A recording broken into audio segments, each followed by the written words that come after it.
وأشهد أن سيدنا ونبينا وحبيبنا ومولانا محمد صلى الله تعالى عليه وسلم. أما بعد فأعوذ بالله من الشيطان الرجيم. بسم الله الرحمن الرحيم.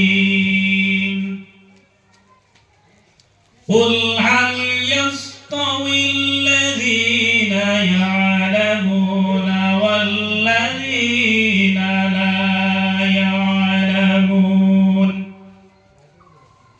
وقال النبي صلى الله عليه وسلم: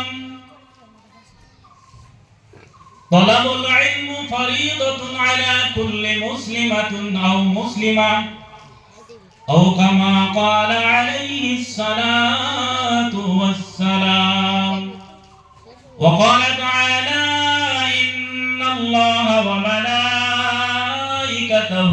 يصلون على النبي يا أيها الذين آمنوا صلوا عليه وسلموا تسليما. اللهم صل على سيدنا مولانا محمد وعلى آل سيدنا مولانا محمد. উপস্থিত আজকের এই দিনী মাদারিসে ইসলামিয়ার সম্মানিত ওয়াজ মাহফিলের সম্মানিত সভাপতি সাহেব, মঞ্চে উপস্থিত আমার অতি আদরের মৌলানা বুলজার হোসেন সাহেব, উপস্থিত আরো দিগর উলামায়ে কেরাম, সামনে অবস্থানরত মুরব্বিয়ানে কেরাম, যুবক ভাইরা, পর্দার আড়ালে পর্দার ঋষি, সম্মানিতা মা ও বোনেরা, আসসালামু আলাইকুম ওয়া রাহমাতুল্লাহি তাআলা ওয়া বারাকাতুহু। হযরত হাজিরিন, আজকে আল্লাহ রাব্বুল আলামিন দয়া করে মেহেরবানি করে আমাদেরকে এই দ্বীনি মজলিসের জান্নাতি বাগানে হাজির হওয়ার, উপস্থিত হওয়ার তৌফিক দিয়েছেন। আমরা শুকরিয়া আদায় করছি, বলছি আলহামদুলিল্লাহ। সর্বপ্রথম আমি একটি কথা আপনাদের সামনে বলতে চাই যে এই সকল মাদারিসে ইসলামিয়ায় বাস্তব যদি কোনো বিজ্ঞ আলিম ওলামার মেহনত থাকে, বাস্তবে মাদারিসে ইসলামিয়া থেকে রত্নরা, স্কলার, দ্বীনি তালিম নিয়ে বাচ্চারা যখন উদিত হবে, বাইর হবে, তারাই সত্যিকার অর্থে সমাজের কল্যাণের জন্য, দ্বীনে ইসলাম প্রচারে তারাই সত্যিকারের মেহনত করার যোগ্যতা অর্জন করে বাইর হবে। আর এই জায়গাটা মাদ্রাসা হচ্ছে বেসিক ইসলামিক শিক্ষা অর্জন করার একটা প্রতিষ্ঠান, যেখানে আমার অতি প্রিয় হযরত মাওলানা মুফতি শামীম আহমদ সাহেবের মতো যোগ্য ব্যক্তিত্ব এই মাদ্রাসার দায়িত্বে রয়েছেন। আমি মনে করি এই মাদ্রাসা থেকে দ্বীনের নিঃসন্দেহে ভালো খেদমত হবে, উপযুক্ত দিনদার, নেককার, ইলমি আমলি বাচ্চারা এই মাদ্রাসা থেকে ফারিগ হবে। আল্লাহ পাক যেন এই মাদ্রাসাকে কবুল করেন, বলি আল্লাহুম্মা আমিন। আমি বেশি লম্বা সময় নিব না, সামান্য সময়ে দুই একটা বিষয় আলোচনা করার চেষ্টা করব। বর্তমান সমাজে হাদিস শরীফে এসেছে আসমান থেকে যেভাবে বারিশ অবতীর্ণ হয়, মেঘ যেভাবে আসমান থেকে পৃথিবীর জমিনে অবতীর্ণ হয়, ঠিক তেমনি এক সময় আসবে সমাজে মৌসলাদার মুসলা দেওয়ার জন্য ওয়াজ করার মতো আলিম এবং মুফতি কারি আসমান থেকে যেমন মেঘ অবতীর্ণ হয়, যেভাবে বৃষ্টি বর্ষিত হয়, ঠিক তেমনি জমিনে আবির্ভাব হবে। তারা কিন্তু বেশিরভাগ গুমরাহ থাকবে, তারা সমাজকে বিভ্রান্তির দিকে নিয়ে যাবে। তাজা বুখারী শরীফে এসেছে, নবী করিম সাল্লাল্লাহু আলাইহি সাল্লাম বলেছেন, কিয়ামতের আগে এক পরিবেশ আসবে আমার ওয়ারিসদের মধ্যে। আমরা জানি হাদিস শরীফে এসেছে, আল উলামা ওয়ারাসাতুল আম্বিয়া, নবীদের ওয়ারিস হচ্ছে আলিমেরা। আলিমদের মধ্যে একদল মুশরিকে পরিণত হয়ে যাবে, হাদিস শরীফে এসেছে, বুখারী শরীফে এসেছে। কেন হবে? তারা মুশরিকদের সাথে মিলে যাবে। আপনারা কিছুদিন আগে শুনেছেন, ওই যে কি নাম, মুস্তাফা কামাল, সে বলেছে কোরআন আল কারিমে নাকি দুর্গা পূজা এসেছে। আছে, নাউজুবিল্লাহ বলবো না? নামদারি আলিম ওদের কথা আমি বলছি না। মুস্তাফা কামালের মতো মানুষের আবির্ভাব ঘটবে, কারণ বিশ্বনবী মুহাম্মদুর রাসূলুল্লাহ সাল্লাল্লাহু আলাইহি সাল্লাম মোর দেন 1450 বছর আগে এটা বলে দিয়েছেন, এমন মানুষের আবির্ভাব ঘটবে। সুতরাং বিজ্ঞ মানুষদের সমাজের প্রয়োজন, বিজ্ঞ আলিমদের আমাদের প্রয়োজন। যদি মাদ্রাসা থেকে বিশুদ্ধভাবে যদি বেসিক জ্ঞান নিয়ে যদি বাচ্চারা যদি উত্তীর্ণ না হয়, একদিন আমরাও এই সমস্যায় জর্জরিত হতে হবে। শুধু তাই নয় ভাই সাহেব, এমন এক পরিস্থিতিতে আমরা ব্যয় করছি, এমন এক পরিস্থিতিতে আমরা আগে যাচ্ছি, না জানি কোন দিন এমন এক পরিবেশ আসবে মানুষ ইসলামের ছায়ার তলে সমগ্র পৃথিবী চলে আসবে, কিন্তু ঈমান থাকবে না। আল্লাহ পাক বলেছেন, কিয়ামতের আগে এই পৃথিবী থেকে আমি ইলমকে তুলে নেব।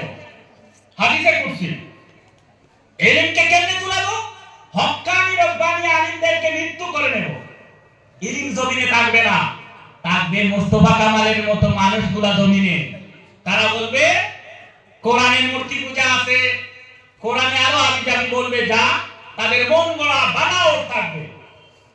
তাছাড়া শুধু তাই না, হাদিস শরীফ সাক্ষী, বিশ্বনবী বলেছেন কিয়ামতের আগে এই পৃথিবীকে ধ্বংস করার জন্য মিথ্যে নবুয়তি, শুধু আলিমদের মতো, শুধু আলিম যা মুশরিক হবে তা নয়। নবীজি বলেছেন কিয়ামতের আগে এমন এক পরিবেশ আসবে পৃথিবীতে, 30 জন মিথ্যাবাদী নবুয়তি দাবি করবে। কয়জন? ভাই সাহেব, কোরআনে মূর্তি পূজা আছে এই কথা নয়, তারা নবুয়তি দাবি করবে। একটা শীর্ষ পর্যায়ে চলে যাবে, তাদের কিছু খাসিয়ত বৈশিষ্ট্য তাদের কাছে থাকবে, তারা এক পর্যায়ে গিয়ে নবুয়তি দাবি করবে। 30 জন মিথ্যাবাদী যতক্ষণ পর্যন্ত নবুয়তি দাবি করবে না, এই পৃথিবীকে আল্লাহ পাক কিয়ামত ঘটাবে না। বুখারী শরীফের হাদিস। আপনারা শুনলে অবাক হবেন, আজ পর্যন্ত 28 জনের নবুয়তি দাবি করা হয়ে গেছে। বাকি আছে কয়জন? বাকি আছে কয়জন? 2 জন। এটা বুঝতে হলে আলিমদের প্রয়োজন হবে। কেমনে? শোনেন মুসলমান, সর্বপ্রথম নবীজির জমানায় যিনি নবুয়তি দাবি করেছিলেন, হাদিস শরীফ সাক্ষী, তার নাম মুসাইলামাতুল কাযযাব। তার নাম কি? মুসাইলামাতুল কাযযাব। শোনা রাখো আলিমেরা, যুবকেরা, একদিন আসবে, নবীজি বলেছেন সব মানুষ বিভ্রান্ত হয়ে যাবে, কিন্তু আমার হক্কানি রব্বানি আলিমেরা, আলিমদের অনুসরণকারীরা, তারা হক রাস্তায় থাকবে। 28 জন আবির্ভাব হলো। আজ পর্যন্ত হক্কানি রব্বানি আলিমরা যেভাবে রয়েছে, আমরা ইনশাআল্লাহ কিয়ামত পর্যন্ত থাকবো। আল্লাহ পাক যেন আমাদেরকে রাখেন, বলে আল্লাহুম্মা আমিন। মুসাইলামাতুল কাযযাবের ব্যাপারে বুখারী শরীফে এসেছে, সে একটা চিঠি লিখলো নবীজির কাছে, কুরাইশদের পক্ষে একটা চিঠি লিখেছিল এই বুখারী শরীফে। এই চিঠিটা এখনো তার লেখা চিঠিটা মক্কার জমিনে রয়েছে। সে লিখলো, মিন মুসাইলামাতুল কাযযাব ইলা মুহাম্মদ রাসূলুল্লাহ। সে নবীজির কাছে একটা চিঠি লিখলো আর বুঝাপড়া করে নিল। বললো, মুহাম্মদ, তুমিও নবী, আমিও নবী, আমরা যদি দুজনে ঝগড়া করি, না জানি ফসাদ হবে। এই পৃথিবী তো ছোট্ট নয়, বিশাল পৃথিবী। চলো দুজন মিলে পৃথিবীকে ভাগ করে ফেলি। তুমি অর্ধেকের নবী হয়ে যাও আর অর্ধ পৃথিবীর নবী আমি হয়ে যাই, তাতে তো কোনো দ্বন্দ্ব থাকবে না। তোমার সাহাবী তোমার, আমার সাহাবী আমার। বানিয়ে বলছি না ভাই সাহেব, নবীজি বলেছেন।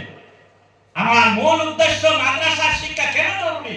শুনুন মুসলমান, ইসলাম শুধু নামাজ রোজা হজ যাকাতের জন্য নয়।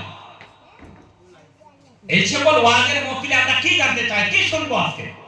এটা সে বলল, ও নবী, অর্ধ পৃথিবী আপনাকে দিয়ে দিলাম, আমি অর্ধ পৃথিবী নিয়ে নেই। আপনি অর্ধ পৃথিবীর নবী, আমি অর্ধ পৃথিবীর নবী। নাউজুবিল্লাহ বলবা না?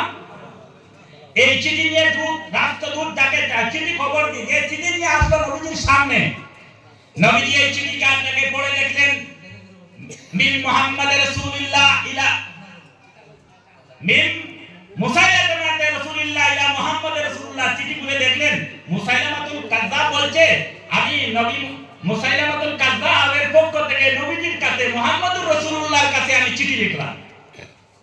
নবীজি এই চিঠি পড়ে অবাক হয়ে গেলেন আর বললেন, আরে বেকুফ, আল্লাহ পাক কোন দূতকে হত্যা করার পারমিশন আমাকে দেন নাই। যদি আমাকে পারমিশন দিতা তাহলে তোমাকে আমি বন্দী করতাম। কে তোমাকে এই সাহস দিয়েছিল? বুখারী শরীফে এসেছে, নবীজি বলেছেন, তুমি তোমার মুসাইলামাতুল কাযযাবকে বলে দাও, এই পৃথিবীর মালিক আল্লাহ, এই পৃথিবীকে সৃষ্টি করেছেন আল্লাহ। আল্লাহ যাকে চান তাকে নবুয়তি নবুয়তি দিয়ে পাঠান। আল্লাহ যাকে চান তাকে নবুয়তি দান করেন। সুতরাং তোমার আর নবুয়তি দান করার ক্ষমতা নাই। আল্লাহ যে গোলামকে নবী হিসেবে পছন্দ করেছেন তাকে নবী হিসেবে পৃথিবীতে দিবেন। কিন্তু তার কাছে কেউ একটা গুণ ছিল, কারণ মানুষ বিভ্রান্তি হতে হলে, মানুষ আকৃষ্ট করার জন্য তার ক্ষমতা রাখতে হয়। তার কাছে ক্ষমতা কি ছিল জানেন? হাদিস শরীফে এসেছে, হে বোতলে সে জলের বোতল আমরা দেখি নাই, মিনারেল ওয়াটারের বোতল, ছোট্ট একটা মাথা, ওই মাথাটায় মুরগির ডিম ঢুকাইতে পারতো। তার কাছে ক্ষমতা ছিল। পাখির ডানাগুলো তার শরীরে লাগিয়ে পাখির মতো উড়ান দেওয়ার ক্ষমতা ছিল। মানুষকে ওহী দেখাবার জন্য তারও কিছু ক্ষমতা ছিল। হাদিস শরীফে এসেছে যে তার মুয়াজ্জিনও ছিল। আমরা যারা আযানের সময় আশহাদু আন্না মুহাম্মাদুর রাসূলুল্লাহ আমরা সাক্ষী দেই না? আমরা সাক্ষী দিচ্ছি মুহাম্মদুর রাসূলুল্লাহ আল্লাহর রাসূল, মুহাম্মদ সাল্লাল্লাহু আলাইহি ওয়াসাল্লাম আল্লাহর রাসূল সাক্ষী দেয়। কিন্তু তার মুয়াজ্জিনগুলো কিন্তু ভিন্ন ছিল। বুখারী শরীফে এসেছে তার মুয়াজ্জিন বলতো, আশহাদু আন্না ইয়াজামু আন্না মুসাইলামা রাসূলুল্লাহ। আমরা সাক্ষী দিচ্ছি মুসাইলামা নাকি মনে করে সে একজন আল্লাহর রাসূল। তারা জানেন ভাষা, অথচ আমরা দেই আশহাদু আন্না মুহাম্মাদুর রাসূলুল্লাহ। নিঃসন্দেহে আমরা সাক্ষী দিচ্ছি মুহাম্মাদুর রাসূলুল্লাহ, মুহাম্মদ আল্লাহর রাসূল। তার মুয়াজ্জিন বলতো, আমি সাক্ষী দিচ্ছি মুসাইলামা মনে করে সে একজন আল্লাহর রাসূল। এভাবে আযান দিল। কোরআনের আয়াতগুলো বানালো, লম্বা ইতিহাস, সময় সংকীর্ণ। তাকে হত্যা করা হলো, সাহাবায়ে কেরামরা হত্যা করলেন। শেষ পর্যায়ে যিনি নবুয়তি দাবি করলেন তিনি কিন্তু এই ভারত থেকে জন্মগ্রহণ করেছিল। এই ভারতে পাঞ্জাবে একটা শহর আছে গুরুদাসপুর। ভারতের গুরুদাসপুরে তার জন্ম হয়। 1830 খ্রিস্টাব্দে তার জন্ম হয়েছিল গোলাম আহমদ কাদিয়ানী। নাম কি? গোলাম আহমদ কাদিয়ানী। 1908 খ্রিস্টাব্দে তার মৃত্যু হয়। গোলাম আহমদ কাদিয়ানী সেও নবুয়তি দাবি করল। তার কাছেও কিন্তু গুণ ছিল, মানুষকে আকৃষ্ট করার মতো তার উপস্থিত বুদ্ধি ছিল। লক্ষ মানুষকে পাকড়ে মানুষকে কিভাবে আকর্ষণ করা যায় এই শক্তিও তার সাথে ছিল। সে কি করলো? মানুষকে জমায়েত করার তার কাছে শক্তি থাকায় সে এক পর্যায়ে নবীর সাহাবী দাবি করলো, এক পর্যায়ে আরো ভিন্ন ভিন্ন দাবি করে এক পর্যায়ে গিয়ে নবুয়তি দাবি করলো। বলল, আমার কাছে এই যে ওহী আয়, নবী হতে হলে ওহী আসতে হয়। প্রথমে বলল ইলহাম আসে, পরে বলল নবী, আমি তো নবী, আমার কাছে নবুয়তি আসে, আমার কাছে ওহী আসে। লোকেরা তার কাছে প্রমাণ চাইলো। তার আগেও এই এলান করে দিল। কিন্তু ভারতের সমগ্র আলিমেরা সন্দেহ ছিল যে এই মানুষটা কি বলে। সব আলিমদের সন্দেহ ছিল। কিন্তু সে কিন্তু ব্রিটিশ সরকারের শাসনে, ব্রিটিশ সরকারের কিছু শক্তি তার হাতে ছিল, ব্রিটিশের পক্ষে ছিল। এক পর্যায়ে গিয়ে সে বলল, ও ভারতের মুসলমানেরা, আজ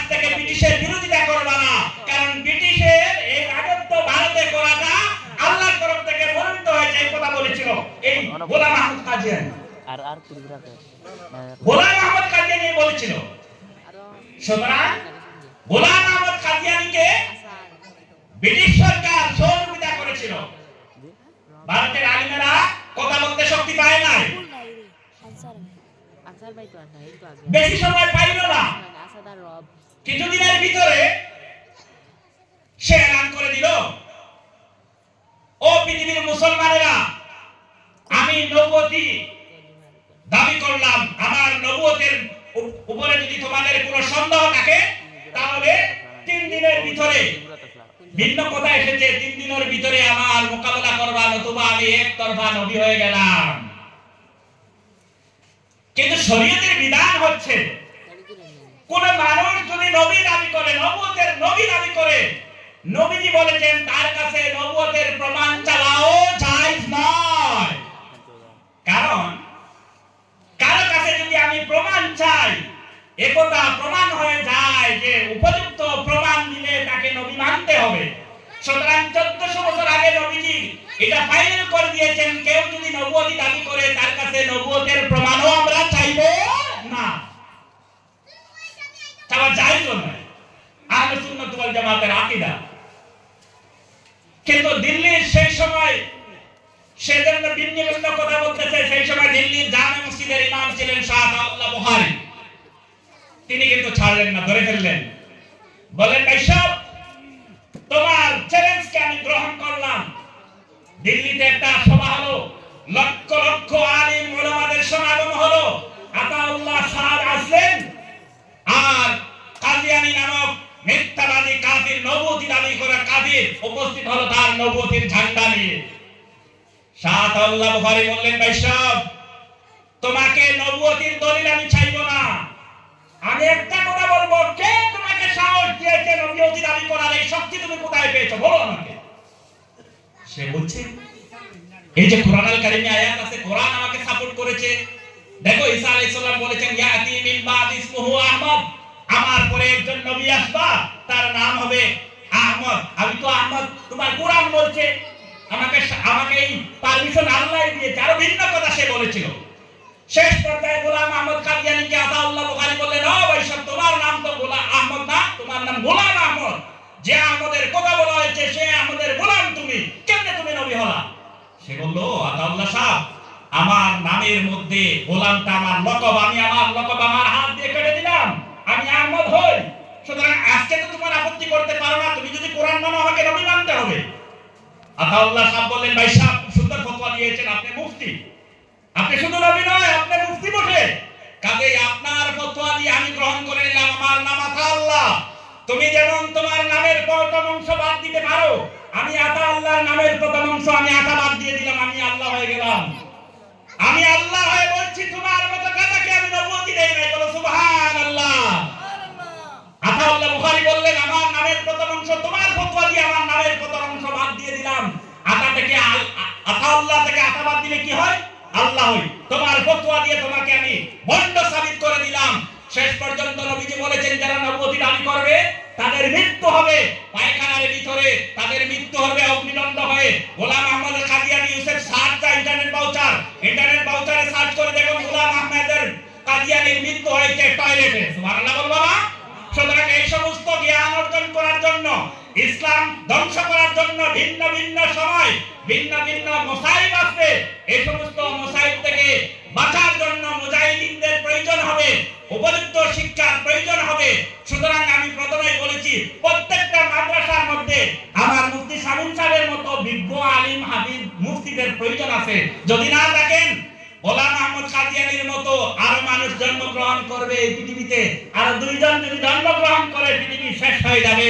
সুতরাং আল্লাহ পাক পরবর্তীকার আলামিন আমাকে এই গোলামকে অল্প সময়ে যা বলার তৌফিক দিয়েছেন বলেছি, আল্লাহ পাক আমাকে বলার তৌফিক দিয়েছেন বিদায় বলেছি।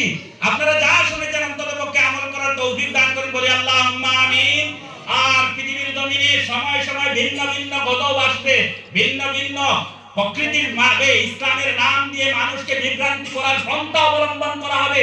যেভাবে মুসাইলামাল কাযযাব বলেছিল, যেভাবে ফেরাউন করেছিল, ঠিক তেমনি আমাদের উপরে আসবে। নবীজি বলে দিয়েছেন যদি আমরা হক থাকি তাহলে আমাদেরকে ঈমান থেকে কেউ সরাতে পারবে না। আল্লাহ পাক যেন এই মাদ্রাসাগুলিকে ঈমানের উপরে থাকার জন্য, বিশ্ব মুসলমানদেরকে ঈমানের উপর থাকার জন্য এই মাদ্রাসাগুলিকে চিরতরে, সর্বক্ষণ চিরতরে সর্বচক্রান্ত থেকে মুক্তি করে ইসলামের জন্য এই মাদ্রাসাকে আগায় দেওয়ার তৌফিক দেন বলে আল্লাহুম্মা আমিন। ওয়া আখিরু দাওয়ানা আলহামদুলিল্লাহি রাব্বিল আলামিন। আসসালামু আলাইকুম ওয়া রাহমাতুল্লাহি ওয়া বারাকাতুহু।